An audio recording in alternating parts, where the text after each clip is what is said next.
오늘 우리에게 주시는 말씀 마태복음 11장 28절에서 30절 말씀 함께 합독합니다. 시작.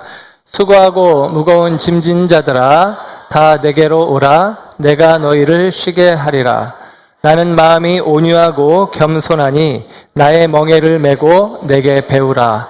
그리하면 너희 마음이 쉼을 얻으리니 이는 내 멍에는 쉽고 내 짐은 가벼움이라 하시니라. 아멘. 아멘. 자리에 앉으십니다. 오늘도 주의 은혜가 저와 여러분 가운데 함께하기를 축복합니다. 오늘은 마태복음 24번째 시간 쉼을 주는 멍에라는 제목으로 말씀을 전합니다. 이런 글이 있습니다. 지금은 쉬어야 할 때입니다. 라는 글이에요. 지금은 쉬어야 할 때입니다. 방글방글 웃고 있는 아기를 보고도 마음이 밝아지지 않는다면 지금은 쉴 때입니다. 식구들 얼굴을 마주보고도 살짝 웃어주지 못한다면 지금은 쉴 때입니다. 아침에 눈을 떴을 때 창문을 비추는 아침 햇살이 눈부시게 느껴지지 않는다면 지금은 쉴 때입니다. 사랑하는 사람의 하루가 궁금하지 않고 전화도 기다려지지 않는다면 지금은 쉴 때입니다. 오랜만에 걸려온 친구의 전화를 받고 바쁘다는 말만 하고 끊었다면 지금은 쉴 때입니다.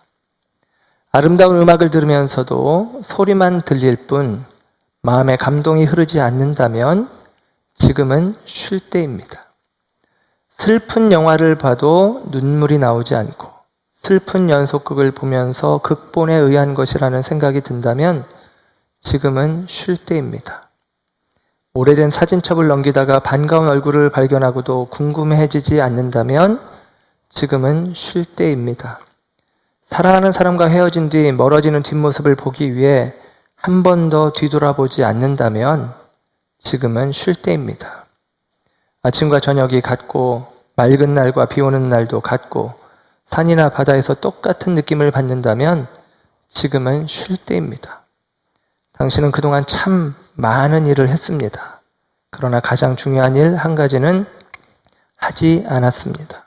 그것은 쉬는 일입니다.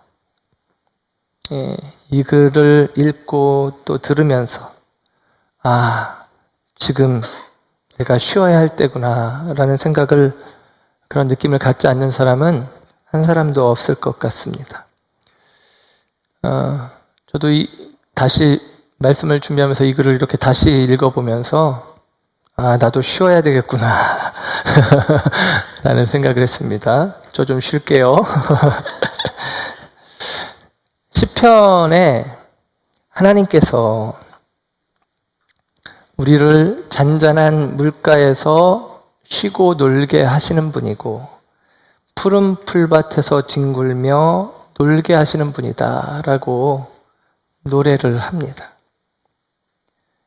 하나님의 명령 가운데 10계명의 한 계명은 모든 인간에게 안식을 명령합니다. 안식일을 기억하여 거룩히 지키라.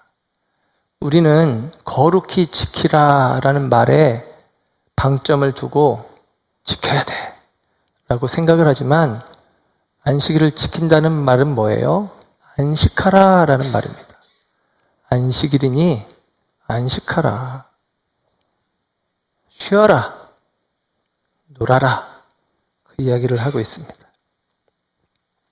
예수님도 사역에 분주하여 이리저리 뛰어다니는 제자들에게 마가복음 6장 31절의 말씀을 보면 너희는 따로 한적한 곳에 와서 잠깐 쉬어라.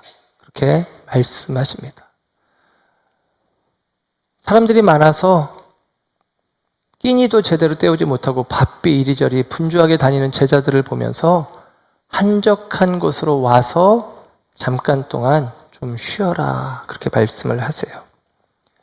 여러분, 우리 가운데 성경은 하나님은 쉼을 이야기하시고 그 하나님은 쉼을 주시는 분이다 라고 이야기를 합니다. 그런데 우리는 그 쉼을 어느 순간 잃어버린 채 살아가고 있죠. 삶의 무게에 눌린 시대를 살아갑니다. 인생이 버겁고 힘든 그런 모습 속에 살아갑니다. 그래서 우리는 쉬고 싶은 마음이 들죠.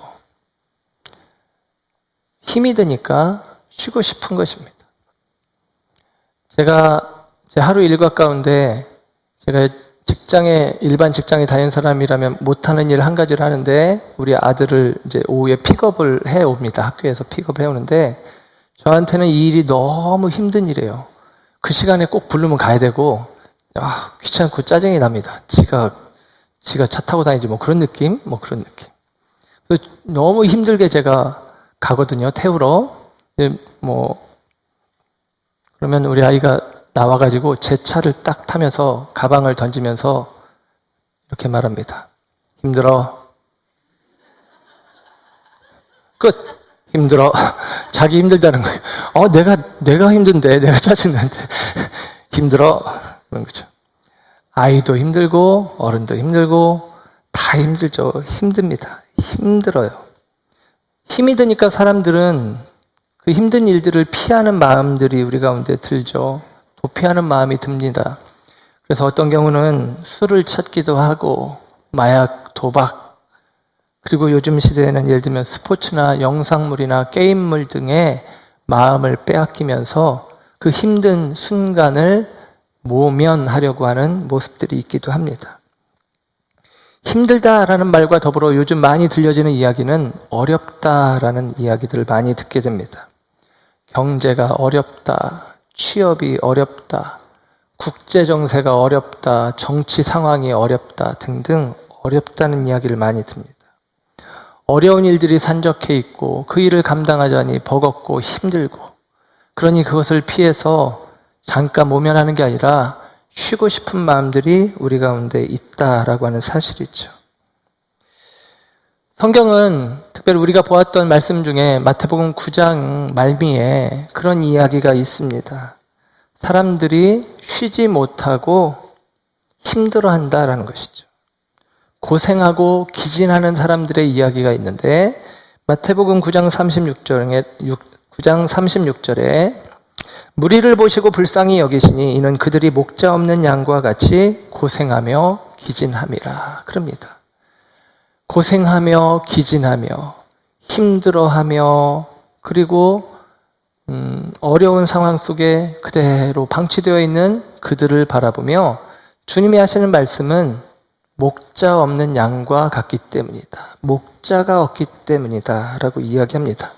이미 서두에서 언급했던 것처럼 시편 23편에 우리를 풀밭에서 우리를 냇가에서 쉬고 놀게 하시는 분이 하나님이시죠. 그 시의 시작은 이렇게 시작되지 않습니까? 여호와는 나의 목자시니 내가 부족함이 없으리로다. 목자가 없으니 풀밭이 없고 냇가가 없고 쉼이 없는 것입니다. 그래서 예수님은 목자 없는 무리들을 바라보며 마음이 급해지셨습니다. 그리고 예수님께서는 제자들을 향해서 추수할 것은 많지만 일꾼이 적다. 급하다. 누가 좀 가서 그들의 목자가 되어줄까? 목자 없는 양들의 목자가 되어줄 사람, 일꾼 없는 밭에 일꾼이 되어줄 사람을 주님이 찾으시죠. 그리고 그들의 목자가 되어줄 뿐만 아니라 참된 목자요, 영원한 목자이신 주님께로 잃어버린 백성들, 무리들을 이끌고 오기를 주님은 원하셨습니다. 그래서 제자들에게 소명을 주시며 우리가 살폈던 마태복음 10장의 말씀, 제자들을 보내시며 그 제자들로 하여금 천국 복음을 전파하게 하십니다. 그 제자들은 나아가서 주의 복음을 전합니다. 그들이 복음을 전하는데 이미 말씀드렸듯이 마태복음 10장에서 제자들을 이야기하면서 너희들 가운데 박해와 환난이 있을 것이다. 제자들에게 말씀하실 뿐만 아니라 마태복음 11장과 12장에는 가득하게 예수님의 복음을 받아들이지 않는 부정하는 이야기들이 나옵니다. 예수 그리스도의 복음이 전해짐에도 불구하고 받아들이지 않는 일들의 이야기를 오늘 우리는 살피게 되어지는데요. 특별히 예수님께서 그들에게 목자가 되어주시길 원했지만 사람들은 예수님을 목자로 받아들이지 않는 결정을 하고 있다는 사실이죠. 오늘 본문 속에서도 우리가 읽는 본문은 그냥 우리가 익숙하게 알고 있는 마태복음 11장 28절 이하의 말씀, 수고하고 무거운 짐진 자들아 다 내게로 오라 내가 너희를 쉬게 하리라, 그런 이 말씀을 우리가 익히 알고 있는 말씀인데, 이 말씀 역시도 앞에 있는 이야기들이 다 밑받침이 되어 있는 말씀입니다. 25절이 한 문단에 시작이 되어지는데 25절에 시작하는 말에는 그때라는 말로 시작이 되어져요. 그리고 이 그때라는 말은 그 앞에 있는 20절부터에 있는 사건을 받아서 이야기를 하는 것입니다. 20절부터의 내용 속에서는 어떤 내용들이 있냐면 예수님께서 심한 말을 하십니다.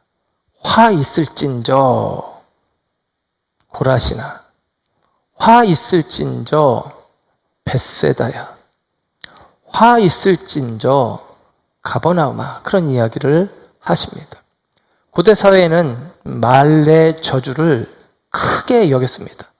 우리야 하도 수많은 욕설 속에 살아가면서, 수많은 저주 속에 살아가면서 대수롭지 않게 듣는 이야기들일 수 있겠지만 2000년 전 이 말의 위력은, 사람들이 말에 대해서 체감하는 느낌은 굉장히 크게 다가오는 때입니다.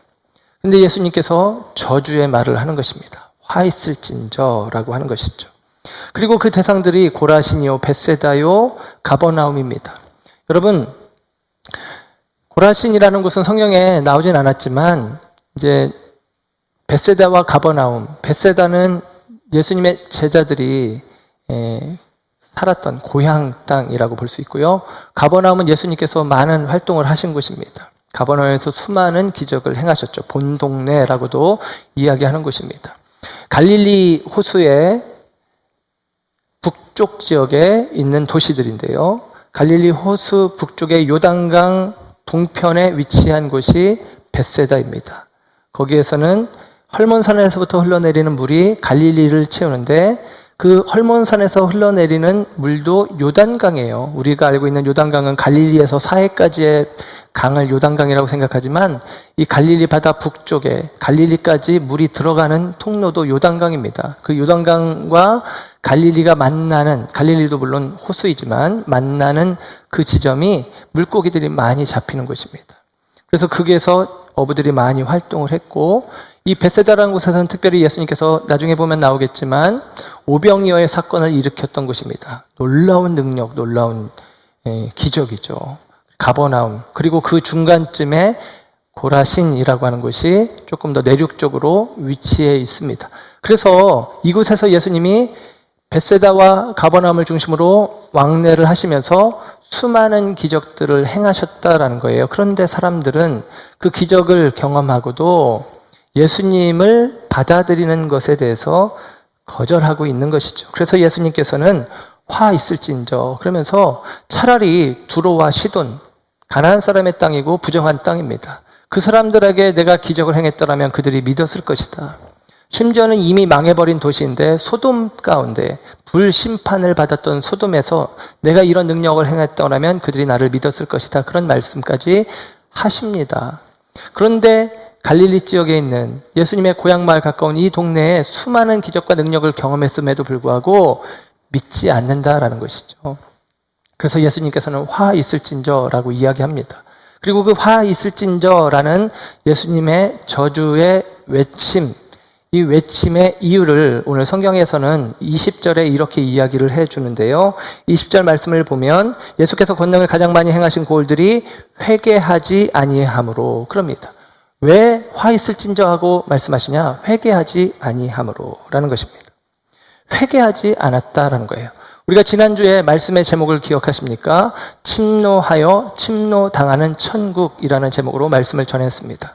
천국이 침노하여 우리 가운데 온다. 우리가 원하지 않는 천국이기에, 그러나 그 천국이 생명이고 그 천국이 하나님의 뜻이기에 우리 가운데 하나님께서 강압적으로 이게 바울은 은혜와 사랑으로 깨달았다고 말씀을 드렸는데 하나님의 천국을 우리 가운데 밀어넣듯이 보내는 거예요. 그런데 그 침노하여 우리 가운데 들어오는 천국을 우리가 또한 침노하여 들어가는 것입니다. 어떻게 침노하여 들어가느냐? 회개하는 것입니다. 예수님이 전한 복음, 세례 요한의 복음의 내용이 무엇이냐? 회개하라, 천국이 가까이 왔느니라. 천국이 침노하여 우리에게 다가오고 있는 것이죠. 천국이 침노하여 우리에게 밀려 들어오고 있는 것입니다. 그러면 우리는 어떻게 그 천국을 맞이할 것이냐? 우리 가운데 침노하여 들어오는 천국을 침노하여 주인된 자, 천국의 소유자를 우리가 어떻게 천국의 소유자로 설 것이냐? 회개하라, 천국이 가까이 왔느니라. 그렇죠? 그럼 우리가 해야 될 일은 무엇이냐? 회개라는 것입니다. 회개를 통해서 우리 가운데 들어오는 천국을 받아들이는 것입니다. 회개를 통해서 이제까지 내가 가지고 있었던 생각과 마음의 길을 돌이켜 주께로 내 삶을 의탁하고 내어 맡기는 삶의 전환점이, 생각의 전환점이 필요한 것입니다. 그게 바로 회개죠. 그리고 회개하는 자는 천국을 취하게 됩니다. 회개하는 자는 천국의 소유자가 됩니다. 그런데 그 천국은 내가 갖는다는 의미가 아니라 주님의 통치 속으로 들어가는 것입니다. 주님의 다스리심 안으로 들어가는 것입니다. 그래서 그 주님의 통치와 주님의 다스리심 안에서 주님이 우리를 위해서 통치하시고 주님이 우리를 다스리시고 주님이 우리를 위해서 대신 싸우시는 만군의 여호와 안에서 우리는 평안할 수 있는 것입니다. 그것이 우리 가운데 주어지는 쉼이라고 하는 사실이죠. 그런데 사람들은 그 허락된 쉼, 그 허락된 천국을 부인하고 부정합니다. 회개하지 않는 것이죠. 그래서 주님은 저주하는 것이고 그 저주의 말씀을 이어서 오늘 본문 25절부터는 오늘 쉼에 대한 이야기가 나오기 직전에 어떤 이야기를 하시느냐? 예수님께서 25절에 그때 예수께서 대답하여 이르시되 천지의 주제이신 아버지여 이것을 지혜롭고 슬기 있는 자들에게는 숨기시고 어린 아이들에게는 나타내심을 감사하나이다. 예, 그때 지혜로운 자들에게는 숨기시고 천국이요 바꾸어 복음이죠. 어린 아이들에게는 나타내셨다라는 것입니다. 여러분, 수많은 기적과 능력을 경험한 사람들에게 화 있을진저라는 말이 들려지는 것은 굉장히 놀랍고 충격적인 일입니다. 우리식으로 표현하면 예를 들면 우리가 신앙생활하면서 은사를 경험하고 방언을 받고 예를 들면 병고침을 우리가 경험하고 그런 경험들이 있는데 우리를 향해서 주님이 화 있을진저 나는 수많은 경험을 했는데 여러분 이런 이야기를 듣는다면 참으로 안타까운 일이죠. 그런데 여러분 그 수많은 기적, 능력, 역사를 경험한 고라신, 벳세다, 가버나움을 향해서 화 있을진저 말합니다. 그리고 그들이 화 있는 이유는 지금 말씀드리지만 회개하지 않은 까닭이고 그들이 회개하지 않은 까닭을 예수님은 지금 말씀하시기를 그들 스스로 지혜롭고 슬기롭다라고 여기는 것이죠. 지혜롭고 슬기롭다라고 여기는 그들 반대편에 어린아이를 두십니다.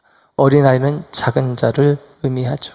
여러분, 그 이전에 예수님이 하신 말씀들 속에 복음을 전하시면서 하신 말씀들 속에 의원은 건강한 자에게 필요 없고 약한 자, 환자에게 필요하다라는 이야기를 합니다. 스스로 건강하다 여기는 사람에게는 의원이 필요 없죠. 스스로 지혜 있다 여기는 자에게는 참 진리이신 예수님이 필요치 않은 것입니다. 어린아이가 가지고 있는 의미는 작은 자, 나는 아무것도 아닙니다. 그리고 어린아이는 따라가는 수능성이 어린아이의 특징이죠. 주님이 목자로서 나를 따르라 했을 때 따라가는 자에게 하나님의 나라가 그리고 그 하나님의 다스리심 속에 있는 쉼이 허락되어진다라고 하는 사실입니다. 그런데 오늘 많은 사람들은 그 쉼이 허락되어진 복음을 받아들이지 않습니다. 그래서 복음을 잠깐 이야기한다면 복음은 복된 소식입니다. 소식이 나로 하여금 쉼을 주는 것인데요. 그 복음은 전쟁터에서 들려오는 승전보를 이야기하는 것입니다. 그 전쟁이 우리나라랑 외국과 전쟁이 일어났다라고 한다면 그 전쟁에 있는 동안에는 우리 마음에 불편함이 있겠죠. 평안이 없겠죠. 그러나 그 전쟁에서 승리했다라는 소식이 들려오면 그 순간 우리의 마음은 평안을 얻게 되어지는 것입니다. 그러나 여러분, 우리는 그 소식을 들은 나는 그 전쟁에 참여하지 않았죠. 주님께서 우리에게 주시는 은혜가 무엇이냐? 주님께서 죄와 그리고 악한 세력을 물리치시는 싸움에서 승리하시고 그 승리의 소식을 우리에게 전해주는 것입니다. 그리고 그 소식을 믿고 받아들이는 사람은 그 순간 평화를 누리게 되어지는 것이죠. 이 복음이 선포되어지고 있는 과정입니다. 그러나 그 복음을 스스로 지혜 있다고 여기는 사람들은 거절하는 것이죠. 유대인들에게는 성인식, 우리로 표현 성인의식이 있어요. 그 성인의식이 바르 미츠바라고 하는 것입니다. 바르 미츠바. 바르라는 말은 아들이라는 말이고 미츠바라는 말은 율법 혹은 언약, 계약 그런 뜻입니다. 그러니까 율법의 아들 그런 뜻인데요. 13세가 되어지면 유대인들은 게르하르트라고 해서 이 상징적인 숫자를 굉장히 중요시 여깁니다. 그래서 이 상징적인 숫자 속에서 많은 것들을 하는데 우리가 7이 완전수다, 12가 완전수다, 40이 완전수다 하는 것들이 그에 해당이 되어지는 것이죠. 13살이 또 의미 있는 숫자가 되어지는데 그 13살이 되어지는 생일을 맞은 다음 안식일 회당으로 나아가서 이른바 바르 미츠바 의식을 행하는 거예요. 율법의 아들 의식을 행하는데요. 그때는 탈리트라고 하는 기도할 때 유대인들이 어깨에 덮는 숄입니다. 숄 같은 거예요. 그러니까 모포같이 생겼는데 여러분 혹시라도 영화나 그런 거 보면 이렇게 겉옷이라고도 할 수 있는 걸 이렇게 덮고 기도하는 경우들이 있는데 그 숄을 이야기를 합니다. 근데 그 숄이 사각형 모양으로 되어 있어서 사각은 창조 세계를 이야기하는 거예요. 사방이죠. 사방. 그래서 성부, 성자, 성령 삼위의 숫자와 이 땅, 사방을 가리키는 3과 4가 더해져서 7, 완전수라고 하고 3과 4를 곱해서 12, 완전수라는 개념들이 나오는 것입니다. 그래서 그 사방의 개념을 갖고 있는 이 탈리트라고 하는 이 기도하는 숄, 기도할 때 어깨에 덮는 숄, 그 숄의 사방 끝에 술을 이제 뽑아놓는데, 옷술을 뽑았는데 그 술의 개수가 613개입니다. 유대인들은 모세 율법을 가지고 지켜야 될 계명들을 1, 2, 3, 4 이렇게 뽑아서 적다 보니까 613개가 나온 거예요. 613개의 그 수를 뽑아내고 이게 바로 지켜야 될 율법이다. 율법을 상징하는 그 탈리트를 어깨에 얹으면서 바르 미츠바, 율법의 아들 의식을 행하는 거예요. 그러면서 이 13살 된 이제 성인으로 인정받는 아이가 이렇게 이 의식 속에서 이야기를 합니다. 나는 이제부터 하나님의 율법을 내 어깨 위에 짊어지고 세상을 살겠습니다. 나는 이제부터 스스로 율법의 멍에를 지고 살겠습니다. 그렇게 이야기를 하는 것입니다. 이게 바로 유대인의 성인 의식인 바르 미츠바라고 하는 의식입니다. 물론 이 의식은 예수님 때부터 있었던 것은 아닙니다. 탈무드나 고대 문서에 보면 이런 이야기들이 나오지 않기 때문에 후대에, 그러나 정통 유대인들은 이 의식을 행하면서 우리는 율법의 아들이다. 네가 성인이 됐다는 얘기는 율법에 대해서 책임이 있다라는 의미다. 그렇게 인식을 하는 것이죠. 그러나 여러분, 율법에 대해서 우리가 책임을 질 수 있습니까? 네가 책임을 감당해야 될 나이다라고 하는 의식이지만 과연 정말 우리가 율법에 대해서 책임을 질 수 있는 사람들입니까? 특별히 예수님께서 활동하셨던 오늘 말씀 가운데 나오는 사람들, 수고하고 무거운 짐진 자들, 다 내게로 오라. 그 수고하고 무거운 짐진 자들, 그들, 유대인들, 특별히 갈릴리 근방에 사는 사람들 가운데 정말 말 그대로 살기 힘들다, 어렵다, 그런 마음들이 많이 있었습니다. 왜냐하면 로마의 앞자리에 있었고 분봉왕 헤롯이 힘겹게 하기 때문이죠. 예수님의 제자 가운데 하나인 세리 마태는 그 일을 가중시켰던 사람 중에 하나입니다. 사실은 갈릴리 지역은 풍부한 농토, 풍부한 바다가 있어서, 그리고 지중해와 시리아를 연결하는 교통의 통로 역할을 하기 때문에 물질적으로 풍요한 땅이었지만 다 빼앗기는 것이죠. 다 빼앗겨서 힘든데 더 힘든 것은 율법의 굴레가 그들 가운데 더 씌워졌다는 것입니다. 이 율법의 요구가 사람들을 힘겹게 하는 것이죠. 그러면서 사람들은 생각하기를 이 율법을 내 어깨에 메고 이 율법의 굴레를 스스로 감당하겠다라는 생각을 합니다. 그리고 그 율법을 잘 감당하면 천국에 이르겠지라는 생각을 사람들은 하는 것이죠. 그러나 다시 말씀드리지만 우리가 어떻게 땅의 사람이 하늘로 나아갈 수 있겠습니까? 우리가 어떻게 우리 가운데 주어진 율법을 온전히 지켜 행할 수 있겠습니까? 그것이 우리 가운데 불가능하기에 주님께서 우리 가운데 먼저 내려오신 것 아니겠습니까? 먼저 다가오신 것입니다. 그게 우리 가운데 주어진 복음이요. 그게 이미 마태복음 8장 9장에서 예수님께서 불가능의 자리에 있었던 자들을 향해 나아가서 그들을 치유하고 회복시키시고 그들 가운데 하나님의 나라의 복음을 선포하고 죄사함의 복음을 선포하시며 내가 그리스도다, 나는 주님이 필요합니다 라는 신앙의 고백을 듣는 과정 속에 주님이 이루신 일들이다 라는 사실입니다. 여러분, 우리 스스로는 율법의 짐을 질 수가 없어요. 그래서 우리는 그 율법의 짐까지 지고 있는 갈릴리 민초들은, 유대인들은 경제적으로도 어렵지만 정치적으로도 어렵지만 율법의 요구 아래 더욱더 짓눌려 있는 삶을 사는 것입니다.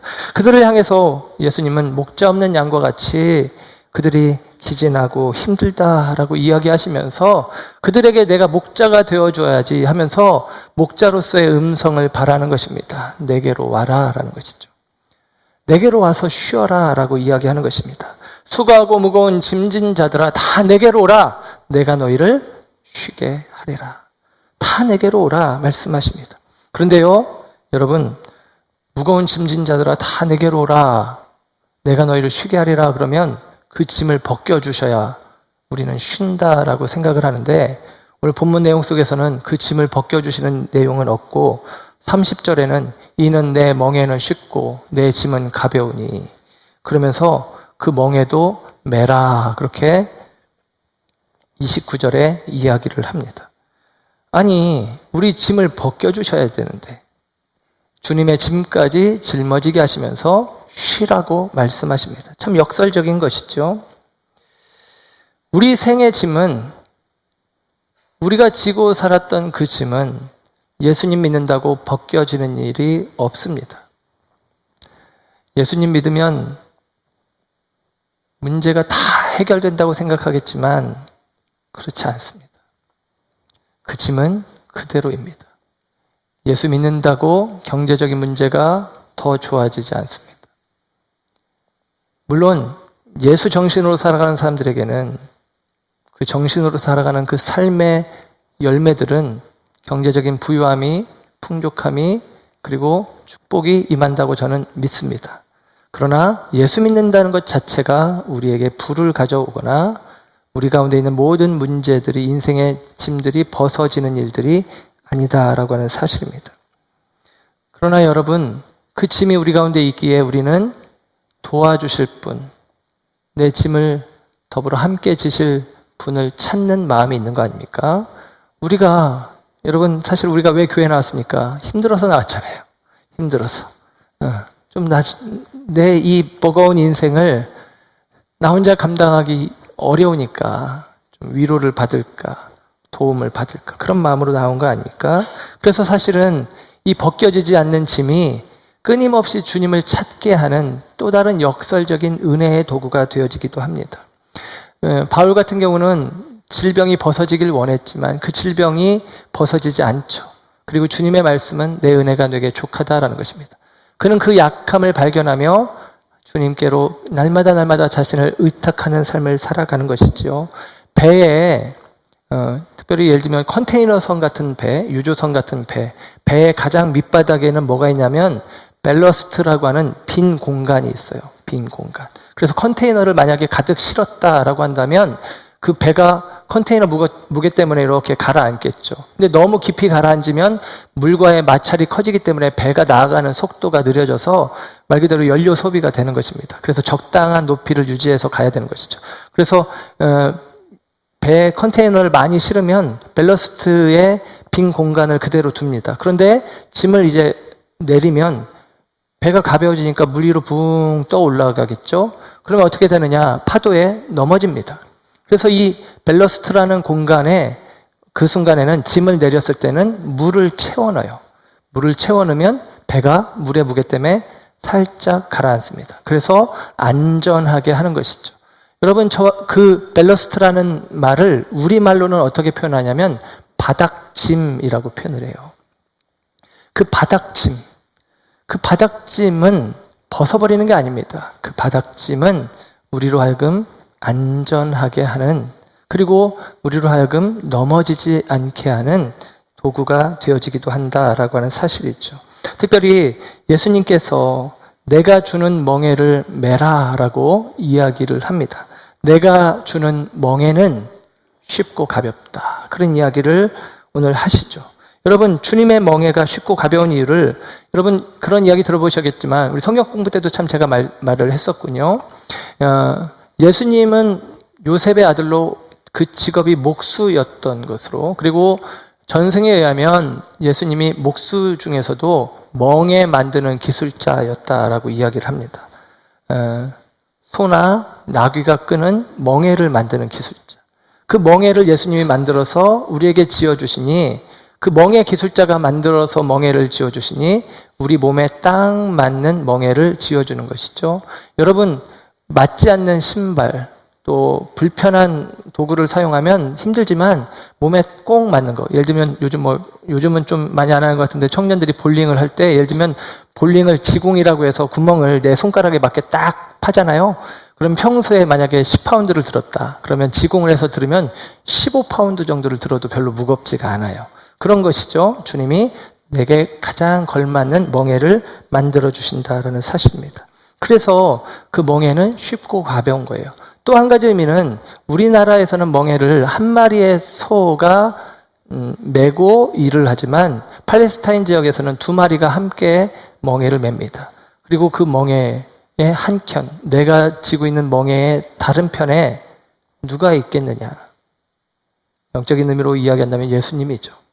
예수님의 일에 우리가 동참하는 것이기 때문에 예수님께서 그 멍에를 우리 앞서 감당하시고 우리는 그 예수님이 행하신 일들을 인하여 더불어 함께 인정받는 자리로 나아가는 것입니다. 그래서 어거스틴은 이 멍에가 새의 깃털과 같다라는 식으로 이야기를 하면서 이 멍에 때문에 무거운 것이 아니라 멍에는 오히려 나를 가볍게 하는 것이다 라고 표현하기도 합니다. 특별히 멍에라고 하는 말을 할 때 멍에는 실제로 밭을 가는 짐승이 어깨에 매는 멍에의 의미도 있지만 구약 성경 가운데 많은 멍에라는 용어들은 결박, 포로됨을 상징하는 표현으로 사용을 합니다.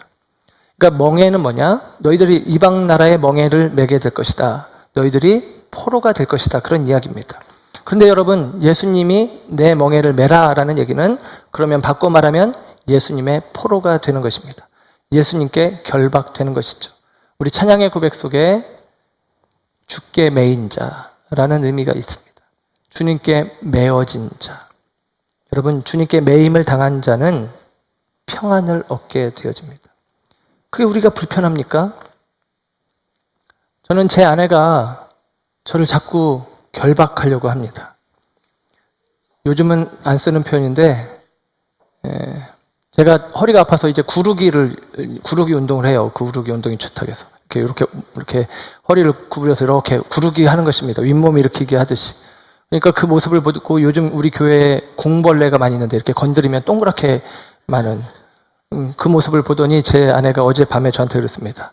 여보, 나는 한 쌍의 공벌레가 되고 싶어요. 뭐 그런 주여. 닭살. 전에는 뭐라고 얘기했냐면 나는 목사님하고 자웅동체이고 싶다. 그렇게 이야기를 합니다. 여러분, 이런 얘기 안 들어보셔서 여러분들은 잘 느낌을 모르시겠지만 제 아내가 이렇게 저를 좋아합니다. 그런데요,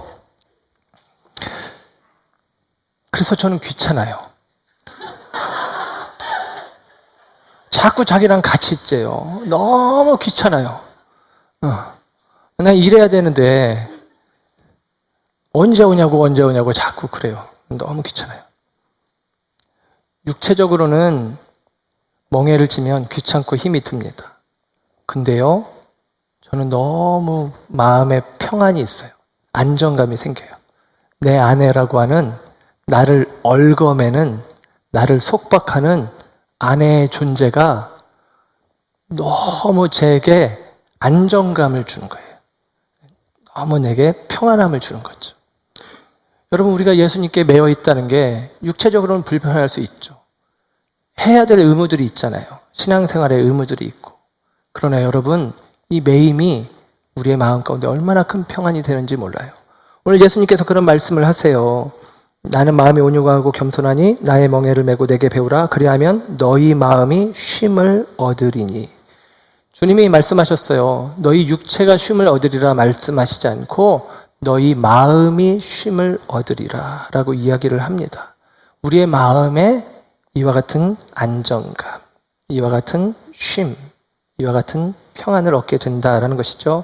여기서 쉼을 얻는다라는 말이 헬라 원어에서는 휴레세테라는 말이 쓰여져요. 이 말은 얻는다라고 우리 말에는 쓰였지만 원어적인 본질적인 의미는 찾는다 혹은 발견한다라는 뜻이에요. 그러니까 쉼을 얻는다는 얘기는 원어적인 의미로는 쉼을 찾는다, 쉼을 발견한다라는 거예요. 쉼은 만들어지는 것이 아닙니다. 쉼은 얻어지는데 그 얻는 방법은 뭐냐? 찾아냄을 통해서. 그럼 어디 그 쉼이 있느냐? 예수님 안에 있다라는 것입니다. 예수님 안에 있는 쉼을 우리는 찾아내면 되는 거예요. 그리고 그것은 우리에게 너무 어렵지 않습니다. 우리가 율법의 짐을 지고 율법의 굴레, 율법의 멍에를 지고 하늘나라를 향해서 나아가는 그 길은 숨바꼭질하듯이 됐는가 싶으면 안 됐고 여긴가 싶으면 아닌 것 같고 그런 상황들이지만 주님께서 우리 가운데 가져오시는 하나님의 나라는 내 마음을 돌이켜 회개하고 영접하여 그 복음을 받아들이면 그 순간 우리는 그 안에, 그 쉼 안에, 그리스도 안에 있는 안식 안에 내가 있다라는 사실을 깨닫게 되어지는 것입니다. 이게 바로 복음의 이치예요. 연암 박지원의 산문집 가운데 그렇다면 도로 눈을 감고 가시오라고 하는 내용이 있는데요. 예전에 한번 소개해드렸는데요. 조선조의 선비인 서화담, 이 서화담은 서경덕의 호라고 해요. 저도 다 까먹었다가 다시 말씀 준비하면서 보니까 서경덕은 송도 3절 가운데 하나입니다. 서경덕, 그의 연인 황진이, 박연폭포, 이게 이제 송도 3절 그렇게 이야기를 하는데 이 서경덕의 이야기입니다. 서경덕이 하루는 출타를 했는데 길을 잃고 길가에서 울고 서 있는 한 사람을 만나게 됩니다. 그 사람을 향해서 이렇게 물었습니다. 너는 어찌하여 이렇게 길에서 울고 있느냐라고 물었어요. 그랬더니 그가 대답합니다. 저는 5살 때부터 눈이 멀어서 지금까지 20년 동안 눈먼 채로 살아왔습니다. 그런데 오늘 아침 내가 밖으로 나왔는데 호련히 천지 만물이 맑고 밝게 보이기 시작했습니다. 눈이 갑자기 뜨여졌다는 얘기죠. 기쁜 나머지 이 눈뜬 소식을 전하기 위해서 집으로 달려가려고 했는데 길은 여러 갈래요. 대문들은 서로 어슷빛을 같아 저희 집을 분별할 수가 없습니다. 그래서 지금 울고 있습니다. 그렇죠. 한 번도 자기 집을 본 적이 없는데 눈을 떴는데 자기 집이 어딘지를 모르겠는 것입니다. 그때에 서경덕이 말합니다. 내게 집에 돌아가는 방법을 깨우쳐 주겠다. 도로 눈을 감아라. 그러면 곧 너의 집이 있을 것이다. 라고 일러주었습니다. 도로 눈을 감아라. 여러분, 눈을 감으면 그동안 그가 익숙하게 갔던 그 길을 찾아가겠죠. 눈을 뜨고 내가 그 길을 찾아 나섰을 때 우리는 방황하며 울고 서 있겠지만 눈을 감고 우리 가운데 자연스럽게 머물게 되는, 찾아지는 그 내 집, 그 쉼터. 여러분, 천국은 침노하여 우리 가운데 오는 것입니다. 그리고 우리는 눈을 감는 것입니다. 다시 처음의 자리로 돌아가는 것이죠. 어그러지고 뒤틀린 죄로 얼룩진 우리의 삶을 돌이켜 내 마음을 주께로 되돌리는 것입니다. 그러면 그 천국은 어느새 내 자리에 이르러 있을 것이고, 받고 나는 어느새 그 천국 안에 머무는 것이고, 나는 주님 안에 머무는 것이고, 주님 안에 있는 쉼을 우리는 비로소 얻고 누리게 되어질 것입니다. 오늘 예수님께서 이런 말씀을 하세요. 너는 내게 배우라 라는 것이죠. 무엇을 배우라고 말씀하십니까? 나는 온유하고 겸손하니 온유함과 겸손함을 배워라 라고 이야기합니다. 예수님께서 그 온유함과 겸손함으로 하신 일이 무엇이냐? 십자가를 지신 일입니다. 저와 여러분에게 주시는 말씀, 또 다른 의미는 우리가 회개하고 주께로 돌아간다는 의미는, 그리고 주님께서 우리에게 주시는 멍에라고 이야기하는 것은 바로 십자가를 이야기하는 것입니다. 예수님처럼 우리가 십자가를 감당할 때 우리는 예수님처럼 되는 것이죠. 성경에서 말하는 온유, 성경에서 예를 들면 온유를 이야기할 때 그 온유와 관련되어서 가장 많이 언급되는 내용 중에 하나는 민수기 12장 3절에 나오는 모세는 그 온유함이 세상의 모든 사람보다 더하더라 그랬습니다. 모세가 가장 온유한 사람이래요. 근데 우리가 생각하는 온유를 생각하면 모세와 매치가 안 됩니다. 모세는 승질이 들어온 사람이거든요. 모세는 화딱지를 잘 내는 사람이거든요. 모세는 주먹질까지 했던 사람입니다. 우발적이라고 하죠. 우발적인 살인까지 했던 사람이 모세입니다. 그런데 그 사람이 온유가 승하다니요. 여러분, 성경에서 말하는 온유는 우리가 생각하는 그 온유가 아니라 하나님에 의해서 끌려가는 것, 그게 온유입니다. 하나님이 모세의 인생을 끌어가잖아요. 그리고 그때 끌려가는 것입니다. 겸손하다는 것은 무엇입니까? 내가 주인이 아니라 다른 주인을 세워서 내가 순종하겠다, 따라가겠다라는 것입니다. 어린아이, 그가 왜 하나님의 나라를 얻는 것입니까? 어린아이들은 손을 잡고 따라가는 순응력이 어린아이의 특징입니다. 온유하고 겸손한 자가 주님 앞에 이르게 되는 것입니다. 온유와 겸손을 통해서 저와 여러분들이 주님의 안식 안으로 나아가는 것이죠.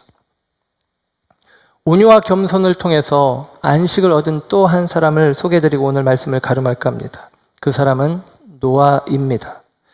노아의 증조 할아버지는 에녹이에요. 에녹은 365살을 살았답니다. 그리고 죽지 않았어요. 성경에 죽지 않고 들림받은 사람은 두 사람, 에녹과 엘리야입니다.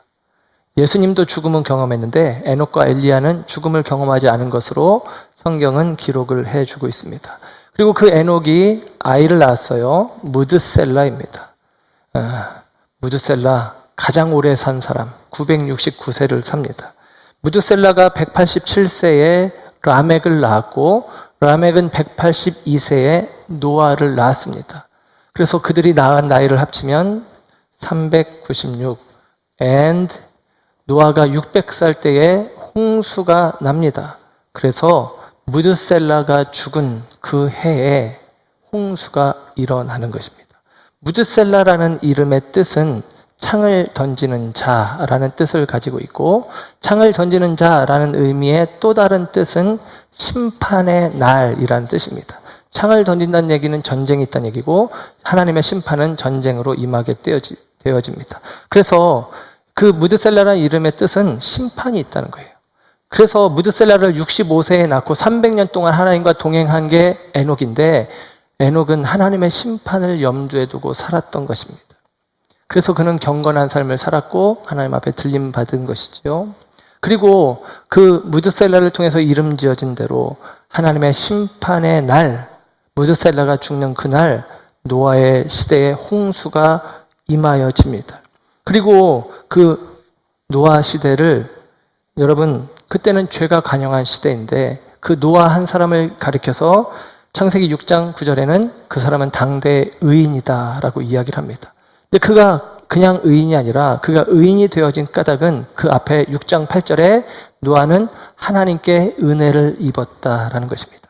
그 은혜에 이끌려간 노아가, 그 은혜에 이끌림을 받아 살아간 노아가 당대의 의인이 되어지는 것입니다. 여러분, 노아는 500세에 아이를 낳고 100년이라고 하기도 하고 120년이라고 하기도 하는데 방주를 짓기 시작합니다. 600세, 그때 홍수가 일어나기까지 방주를 짓는데요.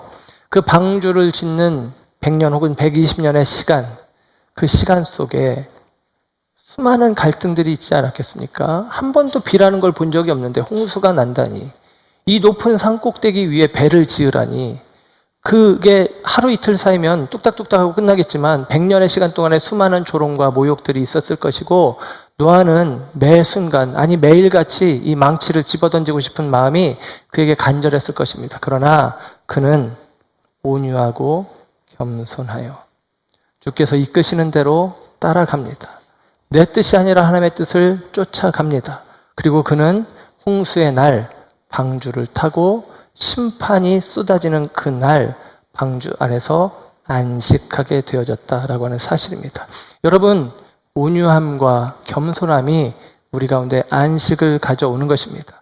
예수님께서 나는 온유하고 겸손하다, 주님의 십자가로 증명하셨는데, 예를 들면 주님께서 자기 멋대로 이 십자가의 굴레를 벗어버리셨다면, 중간에 십자가를 포기해버렸다면 저와 여러분 가운데는 심판만 있고 안식은, 구원은, 은혜는 없을 것입니다. 그러나 주님은 온유하셔서 하나님이 이끄시는 대로 자기 삶을 내어드리고, 겸손하셔서 하나님과 동등됨을 취하지 않고 종되어 낮아지셨고 사람의 형체를 입고 죽기까지 복종하시는 겸손한 모습으로 서셨기에 저와 여러분 앞에 십자가를 놓아두실 수 있었던 것입니다. 그리고 우리에게 말씀하십니다. 너희도 온유하고 겸손하여 너희도 이 십자가를 함께 지어 너희도 이 십자가의 멍에, 그러나 이 십자가의 멍에는 저와 여러분 가운데 율법의 멍에와 다른, 전혀 다른 멍에죠.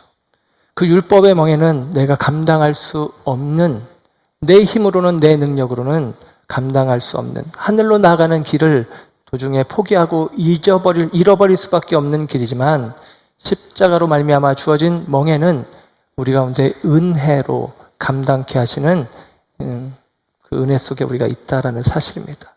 그러므로 여러분 기억하십시오. 주님이 주시는 멍에를 감당하시되 그 멍에, 십자가의 멍에를 짊어지시고 저와 여러분 안에 주님께서 우리가 온유와 겸손으로 서 있을 때 허락하시는 그 은혜를 누리시는 것입니다.